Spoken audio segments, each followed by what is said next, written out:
Perth వేదికగా ఓటమి అంటే తెలియని ఆసీస్ జట్టుని టీమిండియా దారుణంగా ఓడించి పరువు తీసింది. ఏకంగా 295 పరుగుల భారీ తేడాతో కమ్మిన్స్ సేనపై విజయం సాధించి చరిత్ర సృష్టించింది. ఈ సిరీస్కి ముందు వరకు టీమిండియాని తక్కువ అంచనా వేసిన కంగారూలకు మన ఆటగాళ్లు వెన్నులు వణుకు పుట్టించారు.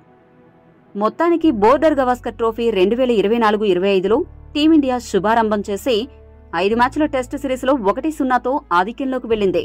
ఇక ఈ మ్యాచ్ అనంతరం ఈ దారుణ ఓటమిపై ఆసీస్ కెప్టెన్ ప్యాట్ కమిన్స్ మాట్లాడుతూ ఏమన్నాడంటే, వాస్తవానికి ఈ మ్యాచ్లో మాకంటే టీమిండియానే అద్భుతంగా ఆడిందే. భారత్ జట్టు మాతో పోల్చుకుంటే ఈ మ్యాచ్ కోసం అద్భుతంగా సిద్ధపడినట్లు కనపడింది. ఈ మ్యాచ్ ప్రిపరేషన్ పూర్తిగా నిరాశపరిచిందే. అయితే నిజానికి ఒక విషయం ఒప్పుకుని తీరాలి. మా వరకు మా టీమిండియాకి బుమ్రానే పెద్ద వ్యత్యాసంగా మారాడు.